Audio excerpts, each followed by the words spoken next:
Welcome to another episode of the Club Capital Leadership Podcast. My name is Bradley Hamner, your host. On today's episode, we have Dr. Jack Wiley. We're going to be talking about all things the employee-centric manager. He's got an amazing book called The Employee-Centric Manager, 8 Keys to People Management Effectiveness. Now, this is based on a study over 27 countries and 80,000 workers. Now, you may feel like that just over your career, depending on how many people that have worked for you, that you may have an idea of what it means to actually have an engaged workforce. Well, we really dive into his framework that I know is going to really help serve you those 8 keys, the 5 behaviors, the 1 skill, and the 2 values. I got a ton out of this podcast. I actually invited Jack to come back on the episode because there were so many different things that I felt like we didn't even get to cover. Without further ado, here's my conversation with Dr. Jack Wiley. So the big question is this: how do small business owners like us grow our leadership, develop our teams, and scale our business in a way that allows us to get our products and services out to the world, yet still remain profitable? That is the question, and this podcast will give you the answers. I'm Bradley Hamner, and this is the Club Capital Leadership Podcast. Welcome to The Bottom Line, a new weekly podcast series that we drop every Thursday to complement our weekly Monday podcast interviews with the industry leaders. These podcasts are going to be designed to give you short, impactful, and value-driven information that you can start using right away in your business. I value your time and attention and will do my very best not to waste it. Just get what you need and go. So with that, let's get into today's episode. Dr. Jack Wiley, welcome to the Club Capital Leadership Podcast. Thank you, Bradley. I'm delighted to be with you. Yeah, we're excited to have you. Well, before we get into it, we always start with background and origin story. And so I'd love for people to just be able to tell your story and kind of your journey and about how you got to where you are today. Well, thank you for that. Well, I was born and raised in the great state of Indiana. And of course, that means that I'm in love with the sport of basketball. Mm-hmm. But after graduating from undergraduate school at DePaul University, I went to the University of Tennessee to study psychology applied to the workplace. After that, I worked in Fortune 500 companies in financial services, heavy manufacturing, and high tech, and then started my own consulting firm. In 1986, formed a company called Gantz Wiley Research. We conducted employee engagement surveys and customer satisfaction surveys for companies all over the United States and internationally as well. I sold that consulting firm in 2006 to a fast-growing HR technology company known as Connexa, stayed with them, started a new division, headed up their High Performance Institute, and we built that business up such that in 2013, it was acquired by IBM. At that point in time, having been in large organizations before, I decided that working with 450,000 coworkers wasn't going to be a great fit for me. So I did opt out, and I had a rather restrictive non-compete.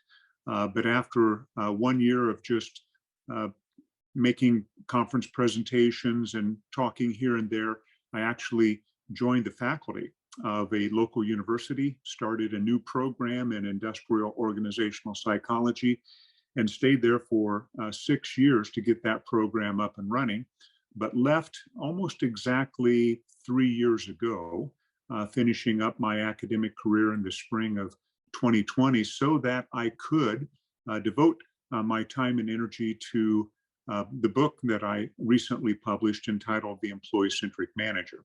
And so that's a thumbnail sketch of where I've been. During the course of my career, I've had, interestingly enough, the opportunity to work with leadership teams in person in about 25 countries around the world. So there was a time when I was racking up a significant mileage on Delta Airlines, still have hundreds of thousands of miles to my credit, but happy to be with you this afternoon and to talk about leadership. Okay, well, first of all, what I said before I hit record that we're going to go 35, 40 minutes. No, forget that. This is going to be a 3-hour podcast. We're going to release it in multiple episodes. What an amazing background. Holy smokes, that is incredible. I might have to ask you if we have time around some of your exits that you've had, or maybe we'll just have you come back on again for another episode, and just how you've built companies that were attractive for an acquirers, et cetera, because I know a lot of our listening audience loves that and loves to think about either their current business or maybe building another business. And so there's a lot of different places I could take this conversation. That's amazing. All right. So first thing I want to ask you, did not plan on asking this question. You did your first employee engagement survey in what year was it again? I would say I did my first employee engagement survey while I was a graduate student at the University of Tennessee, and I would peg that into the 1975, 1976 timeframe. Wow. Okay. So I won't make a joke of Tennessee Vols. Yeah. Okay. All right. He and I joked about basketball beforehand, so I won't make a comment there. No, but serious question here. What have you noticed? I mean, you have been in organizational psychology now for decades. Okay. I'm really curious. What have you noticed that has stayed the same? Okay. And also evolved in organizations over that period of time, since 1975 to now 2023. What has stayed the same, and what has completely changed from the first time that you were studying this? Are you an agency owner looking to grow your revenue, increase your bottom line, and better manage your taxes? Club Capital is here to help. Club Capital is the largest accounting and advisory firm for insurance agents in the country, providing monthly accounting, tax strategy, and CFO services. Way more than bookkeeping and your everyday run-of-the-mill tax prep, Club Capital is focused on providing financial and tax advisory services that help you plan and forecast your agency's performance. Their financial dashboards and agency forecasting tools help you better understand your agency's historical performance, create and measure future targets, and see how your agency compares to your peers around the country. Imagine what it would be like to understand the impact to your bottom line when deciding to hire a new employee, or forecast the impact rate changes or commission rates will have on your business. With over $200 million in tracked annual revenue and $140 million in tracked annual expenses, Club Capital has the data and the team to help you make better informed decisions for your agency. They will help you turn that back office stress into the backbone of your agency's success by giving you the tools to take your agency and your leadership to the next level. Visit club.capital today to book a solution overview with one of our business consultants. Club Capital, way more than a CPA firm. Well, I would say that one of the things that have changed would be the interest that leadership teams have in the opinions and attitudes of their employees. This is much more important now than it was decades ago.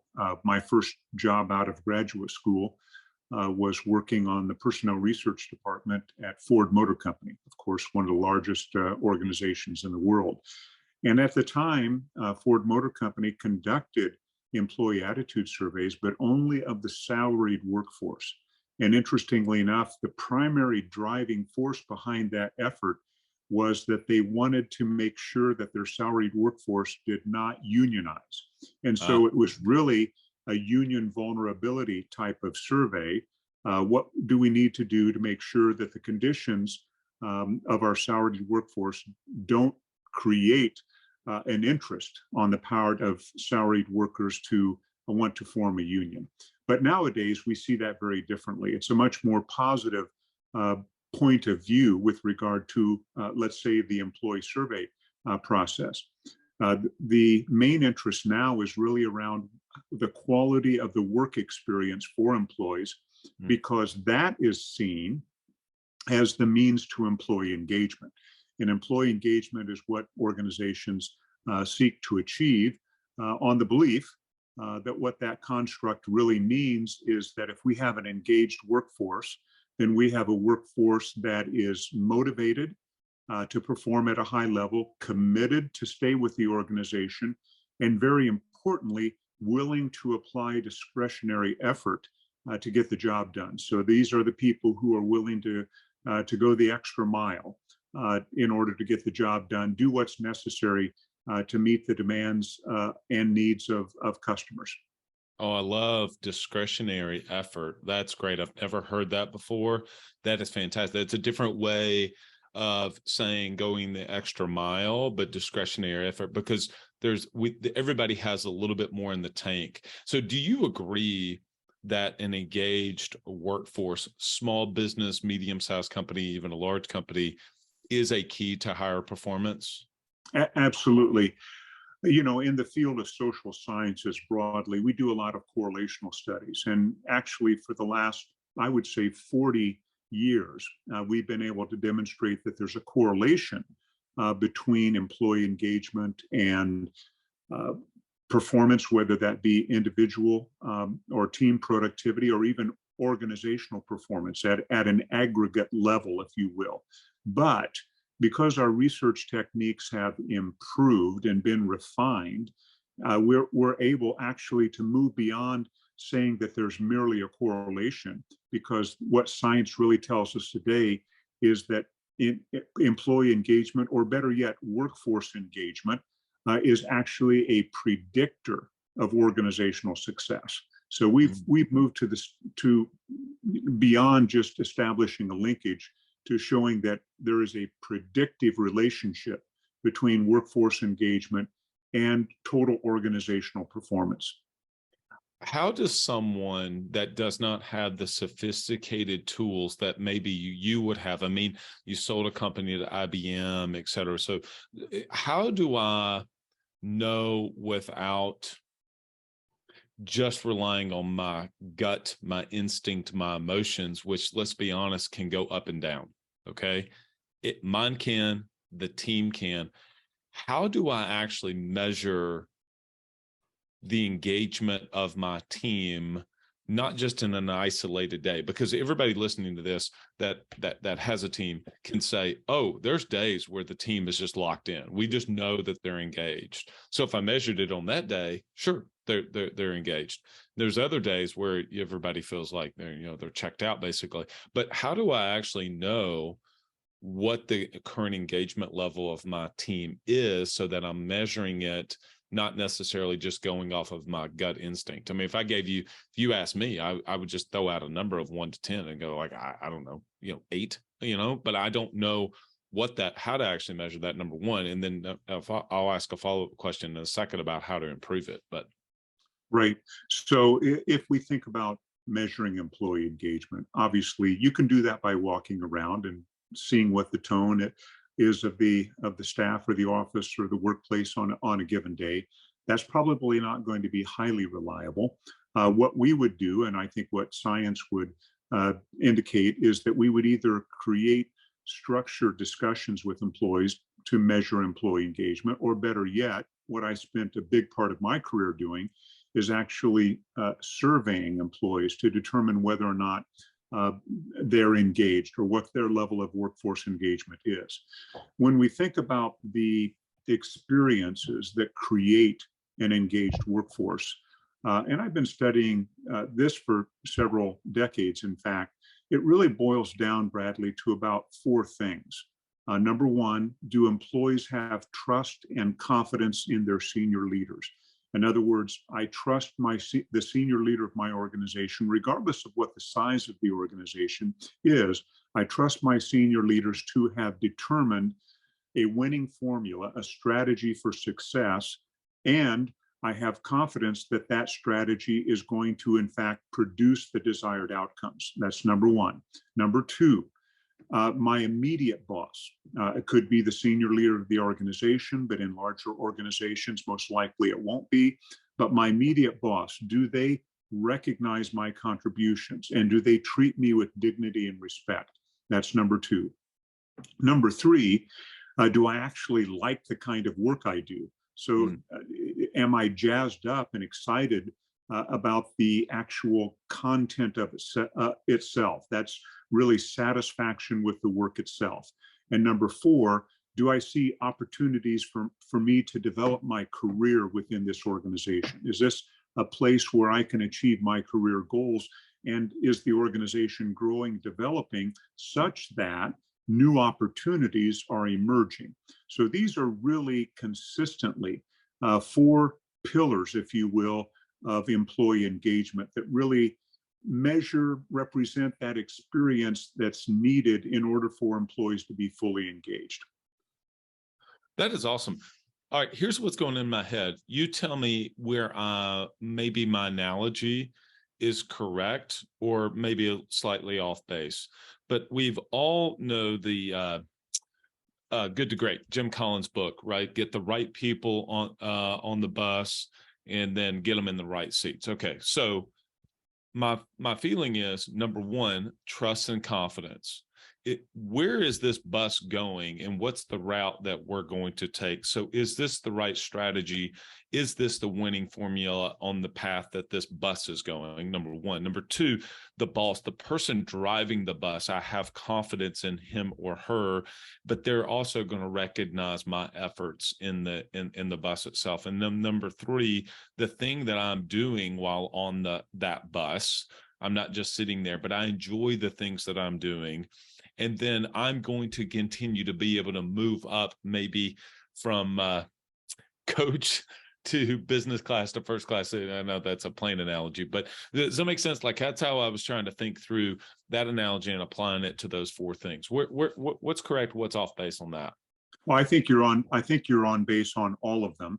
I would expand the fourth point just a little bit, and it gets into learning new skills. Sometimes people don't have necessarily a desire to move up the chain of command, to move up that ladder of hierarchy, so to speak. But what they do want to do is to continue to grow and to develop and be excited about learning new skills. And of course, when we approach things that way and even get involved in cross-training our employees, we're building more capability within the organization because we've got more flexibility over people taking time off, and people get excited about learning new skills and being able to take on additional responsibilities. That source of variety to what people do is one of the elements that also jazzes them up. But the point I would make is it's not always up the chain of command. It's broadening our skill base. And sometimes when we broaden our skill base, it better prepares us for another job, maybe in another organization, but we still have good feelings about the company we left because of the opportunities it provided. That makes a ton of sense because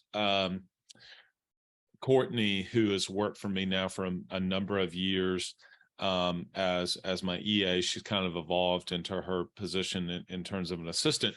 Thankfully she has made some comments about, like, she always wants to be on the team, be an assistant.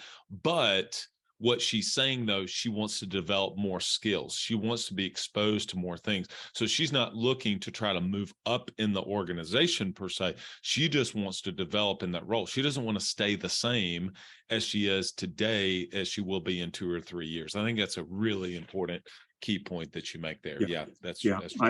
Sounds like Courtney's a perfect illustration of that point. Yeah. I really love frameworks and concepts because if I can get my hands around something, it really helps me. So in your book, The Employee-Centric Manager, you talk about 8 keys.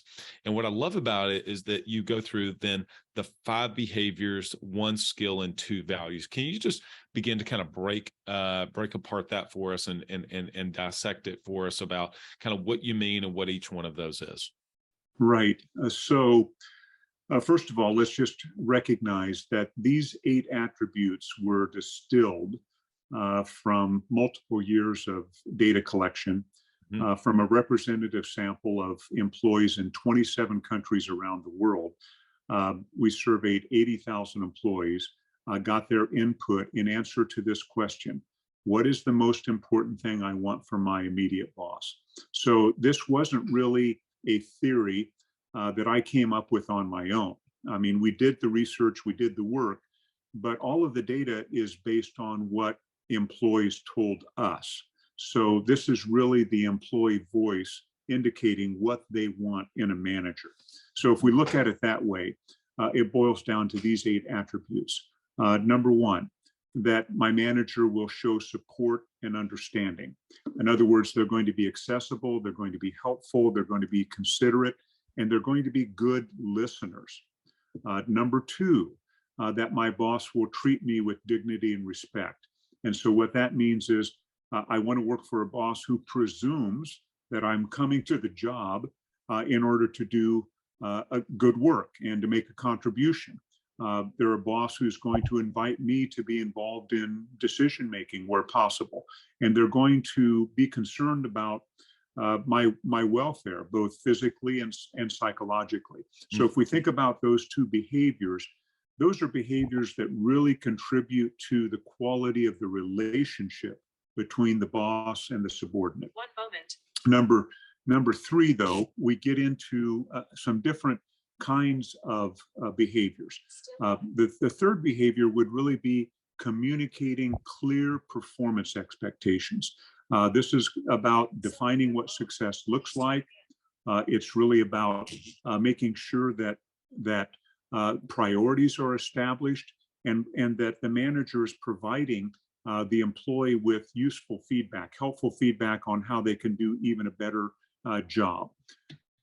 That's followed by the behavior of providing recognition. Recognition is psychological appreciation.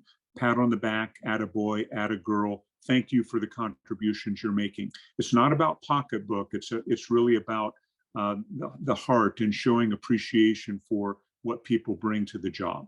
And then finally, the fifth behavior is rewarding performance contributions. And that is, this is basically the reason people come to work, right? For most of us who, aren't independently wealthy, we come to work for the purposes of getting a paycheck. But the idea here is that I want to be rewarded fairly for the contributions I'm making. That shows up in the paycheck, but it also shows up in training and development opportunities. Employees were equally emphatic that they wanted their boss to help them create a career path, help them develop new skills, support them in training and development opportunities. That is perceived as a form of reward. But those last three behaviors, communicating clear performance expectations, providing recognition, and rewarding performance contributions, are really about building employee performance. Now, the sixth attribute is problem solving and decision making. And Bradley, you might say, well, that sounds like a behavior to me. And in fact, you would be right.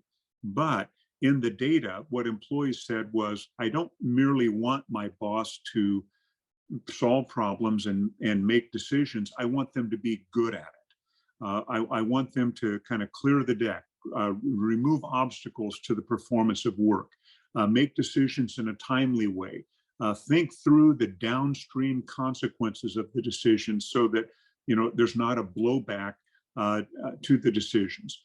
And so they really want their bosses to be good at problem solving and decision making, and to invite them in to that process when that's possible.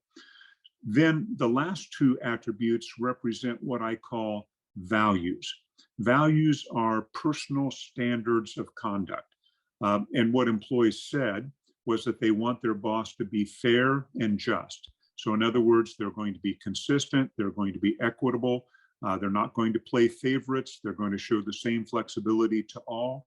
And so there's a sense of being fair.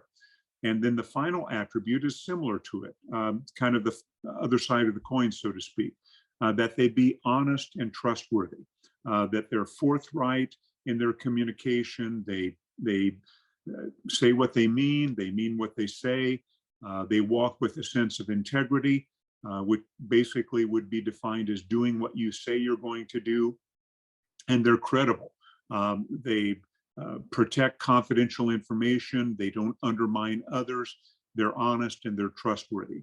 These are the 8 attributes of the employee-centric manager. So this simply defines what, from the viewpoint of employees, what they most want in their immediate boss. That's great. Go over those high level one by one, and then I want to come back, and I've got some clarifying questions I want to ask on each one. Sure. So the 5 behaviors, first of all, show support and understanding, treat employees with dignity and respect, communicate clear performance expectations, provide recognition, and reward performance contributions. The skill is problem solving and decision making. They want their boss to be good at it. And the values are being fair and just and being honest and trustworthy. These are great. These are awesome. One thing that you mentioned at the beginning before you started in there, and I think it's a really key point, distinction, is that you did not go into the survey with a idea of what you thought it was, and then tailored the survey to basically prove what you were already thinking, right? You didn't go into it and say, we think it's these 8 things, and so therefore we'll tailor the survey. You actually went into the survey and said, well, we're not really sure. Let's actually go through this, 27 countries. I mean, it begins to be the data as Atomic Habits, James Clear wrote, is that at the end of the day, the votes have piled up enough to where it becomes irrefutable, the evidence of what it is. And that's the same kind of thing I think about with your data, is that you were like, look, we're gonna survey thousands of people here, and we're just going to then see what the data says, versus this is the idea we have, and then we'll go about proving that idea. Thoughts on that? Right. Yeah, that's exactly right. You've in many respects, you've just defined the difference between inductive and deductive research. But inductive research, basically, we started from ground zero. And the question was simple: what is the most important thing you want from your immediate boss? They provided the answer. They didn't select from a drop down. They didn't select as a multiple choice questionnaire. They actually provided answers in their own words. Now that did, create challenges in terms of data analysis, because we had a mountain of data. But I was seeking, Bradley, universal answer. I wanted to know globally, worldwide, if there was a universal set of attributes that employees wanted in their immediate boss. And that is exactly what emerged. A lot of people, have asked me about, well, are there differences in terms of cultures? Are there differences in terms of genders? Are there differences in terms of levels of jobs? But the fact of the matter is that the real story here is that there are many more similarities than there are differences. I mean, we have to scratch really hard to come up with practically significant differences between different subgroups of employees. So I believe what's emerged would be a universal statement about what employees most want. I mean, the countries that we surveyed provided representative samples of employees. So we do have a true representation. And those 27 countries, by the way, represent over 85% of the world's gross domestic product. So those economies, with that background, I'm very confident about the universality of this. If in scientific terms, we would call this a taxonomy. I'm very comfortable with the defensibility of this taxonomy or this framework, these 8 attributes indicating from the voice of the employee what they want in a boss. Well, you've definitely convinced me. There's no question about that. And I know you've convinced our audience too. All right, I'm not going to go through every one of those just for the sake of time, but there's one I really want to call out, especially in the 5 behaviors. And I'm sure you have read this study, but the one from Gallup that said the reason most people leave is because they were unclear of the expectations of their position. And again, I'm paraphrasing that study, but it's quoted quite a bit. And so you talk about the importance of clear performance expectations. What exactly are you asking me to do? And then you went on to talk about feedback too, that you're actually going to give me feedback about whether or not I'm doing that. So can you just talk about that specifically and how that possibly relates, or maybe is even different than the study from Gallup that they did on that one? Ambition is the first step towards success. It's time to level up your agency. And Coach P Consulting will help you do just that by using the same strategies he used to sell over 700 life insurance policies in 2021 alone. Now, this is not your regular one and done type coaching. You'll get personalized coaching 2 days a week, every week of the month, and you'll get a live look behind the scenes of his team training and an office that's performing at the highest level. There's a reason Coach P Consulting is the fastest growing coaching company for insurance agency owners in the country. Coach P will train your team alongside his own and show you the exact steps they're taking to achieve Chairman Circle, exotic travel, and multi-line presence club, and be one of the few agents to be selected to have a third office. So whether your goal is to be at the top of your local market or amongst the best in the country, this training will give you the strategies and the tactics to get there. For just $250 a month, you'll get high-level coaching each week from someone who is already getting it done at that level, and his strategies work, and it's time to put them to work for you. Sign up at coachpconsulting.com and get your first full month for free when you mention the Club Capital Leadership podcast. Well, I would say that it's probably parallel with the Gallup study, but when employees said they want their boss to communicate clear performance expectations, they really said, define what success looks like for you. In other words, what do you want me to produce? How do you want me to serve customers? What is the work product that meets your standards? Clearly define what success means in terms of how I would perform my work, regardless of what that role is. Now, in addition to that, especially for positions that are filled by knowledge workers, they have a lot more discretion, let's say, over how they go about doing their work. And sometimes they have multiple projects. So they need the boss to tell them, I need this project done first, this project done second, this project done third. That would be a very simplistic way of saying, clarify the priorities, so that there's no confusion. I don't want to be working on something that if I finish now, prevents me from doing something of higher priority that you're expecting me to do. Let's get real clear about those priorities. And by the way, you're my boss. Help me get my job done. Give me honest, direct, useful feedback on how I can improve in the delivery of whatever product and service it is that I'm working on. So what I find when we assess managers on this particular attribute, that surprisingly, this is one of the attributes that managers score lower on when they're rated by their employees. Yeah. So we just onboarded someone new with my company, Lauren, and she's been awesome. And one of the things in the last week, she asked me, she said, "Hey, will you give me feedback?"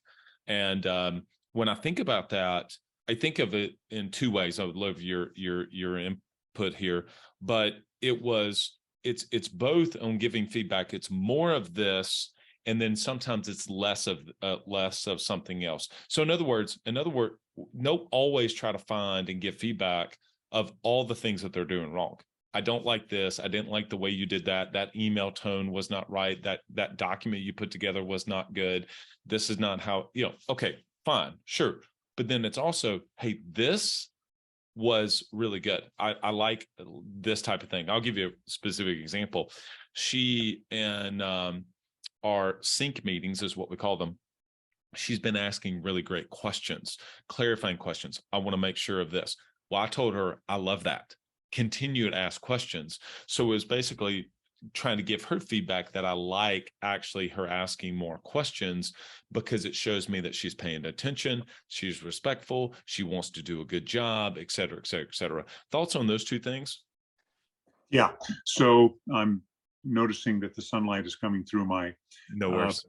All right. I'll make a little bit of an adjustment here. We'll see that Jack can actually multitask. So what I would say about that is that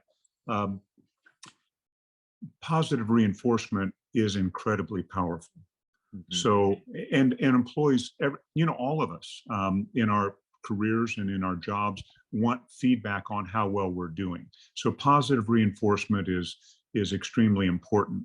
But what I would caution managers about would be that if you're going to recognize somebody for the good work that they're doing, I would probably leave it at that. I wouldn't mix in the criticism in that same interaction because what employees are going to remember is the criticism. They're going to remember the failure. They're going to forget about the acknowledgement and the appreciation that was indicated. Now, if you're doing a performance review, that's different. But I'm talking about, when I talk about providing recognition, It's really what happens on a day-by-day basis. I'm not suggesting you shouldn't point out how people could improve, but it's better to share observations and talk about how something could be made better than it is to focus on, this is what you did wrong. Let's talk about how you could make this better, and really invite the employee into the discussion about performance improvement. Yeah. Okay. So I think that this may be the critical question of all of this. I really do love these 8 keys, these 5 behaviors. And so we're going to make the assumption somebody listening to this podcast, it's a leadership podcast, and we look at leadership, as I shared with you, a lot of different ways. We'll look at it sometimes from I just did an episode earlier regarding sales, and it was objection handling. So we talk about that at times. We talk about our own personal leadership at times. We talk about marketing efforts. We talk about bringing on a team, etc. Anyway, so we're looking at it from a lot of different angles. And so we're going to make the assumption people are listening to this are not a narcissist, and they're not going to go through here and say, oh, support and understanding, I do that great. I'm a 10 of a 10. Dignity and respect, yep, 10 out of 10. And they go through, yep, I got all this licked. So somebody's looking at this and saying, yeah, okay, I really want to make sure that I am being clear. And they survey their team. They're humble. They say, okay, I want to get better in this area. They see an area that, man, I thought I was being clear, but I'm actually not being clear in my expectations. That happens a lot, by the way, I think. I thought I was recognizing my team or giving them recognition. Maybe I'm not so much as I thought it was. Maybe I am playing favorites in ways that I didn't even realize that I was and being fair and just. And so they do this thing and they come at it from a really healthy perspective. What do I do now? And so that's what, and so they hear this and they say, this is awesome. I want to get better. Jack, where would you recommend that people then start to improve? Right. Well, of course, I have a point of view about this because of, having conducted the research and written the book. I think the book contains a tremendous number of suggestions on how to improve. But here's how I go about helping my clients with this. It follows sort of a natural individual development process. We actually conduct what's called an upward feedback survey, where subordinates rate their managers on the extent to which they display these attributes. And we actually ask the manager to rate themselves, so that we end up comparing how the manager self-rates to how the subordinates rate them. And I also have normative data from how employees have rated over 1,000 managers. So I can compare any given manager's results to what we typically see. Are they high? Are they medium high? Are they medium low? Or are they low on this attribute? So first of all, what we're trying to do is create awareness. How do I stand? And frankly, what matters most is not how you think you perform, but how others see you performing. Basically, that's what really matters, because that's what employees trigger off of in terms of their response to you. Then we actually conduct training programs. So then the manager can come to a training program, they receive their report, and then we work through how do you improve in these areas that you've identified as the areas most important for you to improve on. We use a variety of different techniques to do that, but they end up at the end of the training program developing an action plan on what they're specifically going to do to improve in the areas that they think they need to focus on. That action plan should be shared with their boss, who can help hold them accountable for implementing these actions. And what we recommend is 6 to 9 months later, let's resurvey. Let's do a second assessment to see whether or not there's been any change in the manager's performance. Now, you might ask, or one might ask, well, why is all of this important to do? Actually, what we've been able to demonstrate with our research is the strong relationship between the display of these attributes and important outcomes. If we were just to hit the pause button for a moment and think about, well, how would we in an organization identify who the best managers are? We might look at employee engagement survey scores of employees. We might look at the extent to which the teams they manage are internally cohesive. There's the absence of problems within that team, or if there are problems, they get correctly. So we might look at interpersonal team chemistry, but most importantly, we're going to look at performance. Mm-hmm. Is the team performing the way you would expect the team to perform? Are they operating at a high level of performance? So what our research has demonstrated is that managers who display these 8 attributes actually outperform on all of those dimensions. Their employees have the highest employee engagement scores. They have the highest degree of interpersonal team chemistry and cohesion, and they have the highest degree of team performance as well. And they're really achieving about 90% of the potential, whereas the average manager is achieving about 70% of the potential, and the below average manager is only achieving somewhere in the 30% potential range. So if I'm rated significantly low on the display of these attributes, I'm only accomplishing 30% of the potential in engagement, in team chemistry, and team performance. Whereas if I'm above average, I'm accomplishing almost all there is to accomplish. You're at 95% or higher, and you can't go higher than 100%. So that's really what you would call the validation of the model, because that shows you that managers who display these attributes at a higher level produce important outcomes for their subordinate employees and for the teams that they manage. And oh, by the way, not unimportantly, good managers are the ones who put themselves in line for bigger pay increases and greater opportunities themselves in terms of, promotion and development. I mean, it really is all encompassing. I mean, I think about achieving potential. How many of us are there thinking about, there's just more potential in our organization than what we're getting out of it. There's more there than what we're able to tap into. And this is the kind of the 8 keys to unlock that, to say, no, let's actually get to 90-95% of potential. I mean, what would we be accomplishing if the people that we actually had in our organizations were achieving at 90-95% of their potential? That's unbelievable. I mean, to think about, even for me, I'm thinking about, man, we're not at 95%, not even close to that.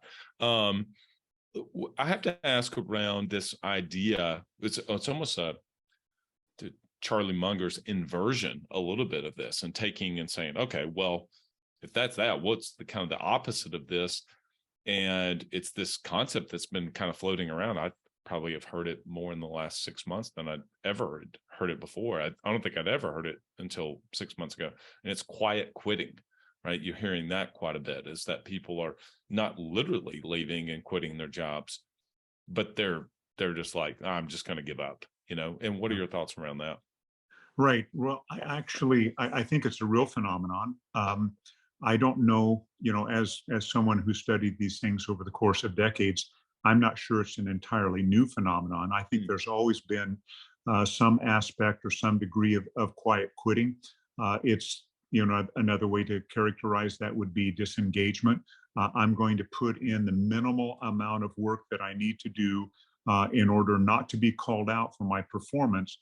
But I'm not the engaged employee who's applying what we talked about earlier, that discretionary effort. I don't belong to the extra miler club. I'm not going the extra mile. I'm not putting forward that discretionary effort.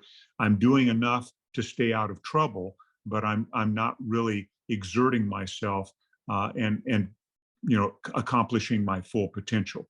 And I think that is a true phenomenon. But what I think we've missed when we think about the national economy is that actually quiet quitting is also affecting the managerial class. Mm-hmm. It's affecting day-to-day managers. They're sort of the ones who have been overlooked in all of this. When the pandemic came on, that of course created an upheaval. Managers weren't necessarily, day-to-day managers weren't necessarily prepared for that. They might now be dealing with a remote workforce. They didn't expect to have to do that. They have to learn how to manage a remote workforce, or if they're essential workers, they're really managing against significant problems that they didn't have to face before in terms of safety protocols, staffing levels, and so forth. Now the pendulum seems to have swung the opposite direction, and they're dealing with a whole different set of difficulties now, attracting and retaining talent, and really the concerns they have about just being able to meet the demands placed upon them.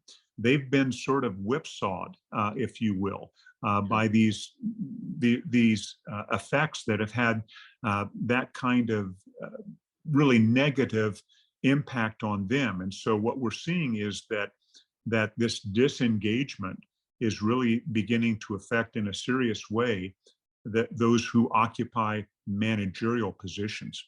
Sure. I was just thinking as you were sharing that, I have a very real example with a friend of mine, and I won't say his name or the company he was working for, but for the past 3 months, when I think about all of these, and he was working for a large healthcare company. He wasn't getting any support. He wasn't being recognized. The entire team he was on didn't feel like that they were being treated with dignity and respect. He had no expectations whatsoever, with the exception of he had to accept this number of calls on a daily basis.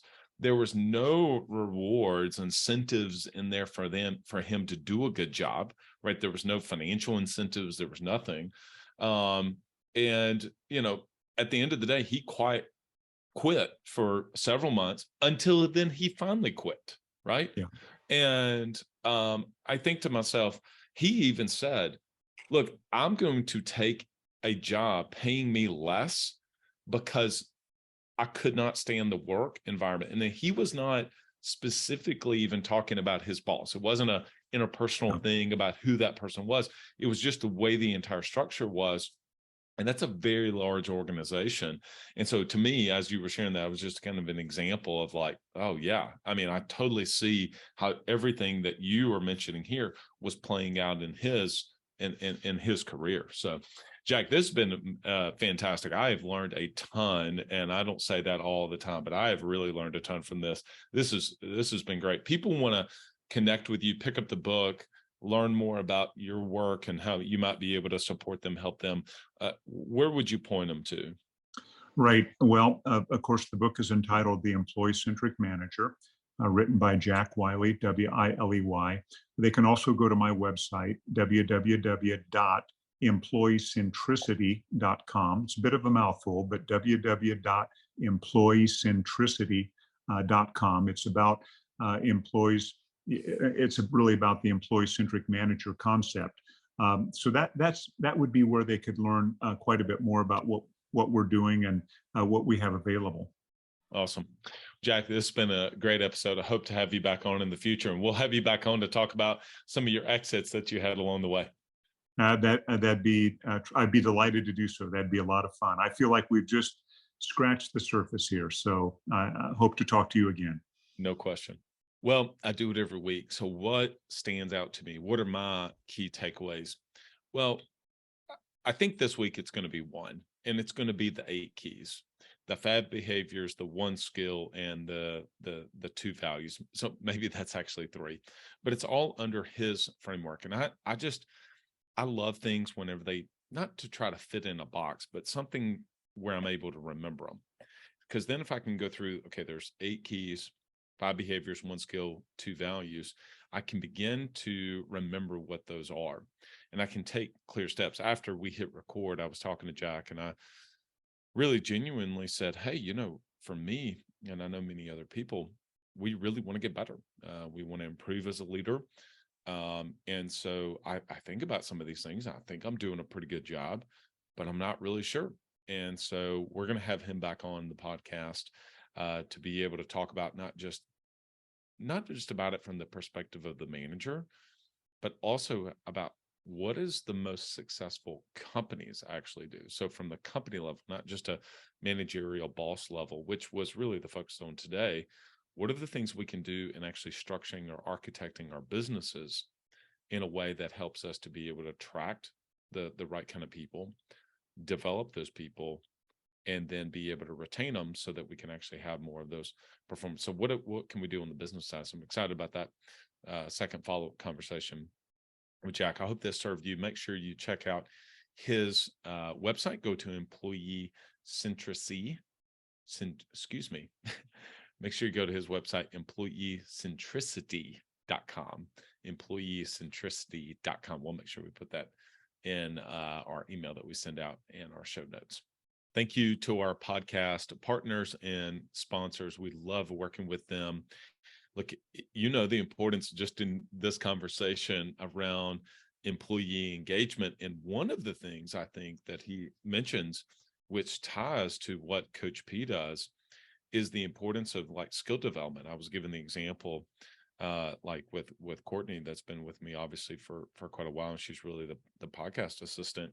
But helping people to be able to develop in their role in the acquisition of skills. And so I truly was thinking about Coach P and David Peterson and what he does. And so, yeah, you may have some people that are wanting to move, up in a role. They may be wanting to go from a service role to a sales role. They may be wanting to go to a sales manager role. They may even want to go on one day and own their own business. And that's through the acquisition of different skills. Well, what skills do they need? And then how can we make sure we give them the skills? And sometimes even it was the access to training and development. Did you hear him say that? Well, that's what you can give your team for right now for $250 a month, which I can't believe David is charging that. $250 a month, twice a week on Tuesday mornings and Thursday mornings. You get a peek behind the scenes, but not just a peek. I mean, they're actually going to give you the things that they're doing that have success. And so it's kind of a different mindset between, you should do this versus this is what we're doing now. It's working for us. I hope this serves you. And that's what you've heard me say that before. And so go to Coach P Consulting, let him know that you heard about him on the Club Capital Leadership podcast. He'll give you your entire first month off. Well, we want to have engaged workforce, but the reality is sometimes people are going to leave, whether they quiet quit and they leave like my friend did, or maybe it's not the right fit for them, or maybe they're moving on to pursue another opportunity. And so whatever the reason is, maybe you've decided to move on from them. They're just not the right fit. You don't want to throw good money after bad at this point, and you realize, you know what, we've done everything we can do. That happens from time to time. It's not going to be 100%. So you have to begin to make a change, but you've got a position to be able to kind of backfill. And so there's so many different hats you're wearing. For all of you, look, we know that the majority of you and who you serve, you're typically doing, certainly less $5 million in top line revenue. A lot of you, less than $2 million in top line revenue, and have a small team, have a team of somewhere between 5 and 25 team members, let's say. And so every person that you put in play is a really critical piece to helping you to be able to grow your small business. And so with all the different hats that you've got to wear, wearing the hat of Chief Recruiting Officer, CRO, I just made that up, is one that it's easy to put on the back burner. It's kind of one of those, what's the Eisenhower matrix where it says, it's important, but it's not urgent. Well, sometimes recruiting can be urgent. Oh my goodness, I didn't expect that coming. We just had a departure. Somebody has left. Now we don't know what to do. That's a concern, right? And so you get you on your back foot and you start to kind of skip steps in your recruiting process. Well, what if there was a different way? What if there was a way for you to have somebody that's recruiting on your behalf on an ongoing basis, sourcing great candidates? Because you never know when the perfect A-player candidate is going to, move to your area, or is going to be looking. Maybe they've decided that they're going to, move in a different direction. And so, but if you don't have a posting up there, if you're not actively sourcing for candidates, then that person's going to leave. And I'll even share this with you.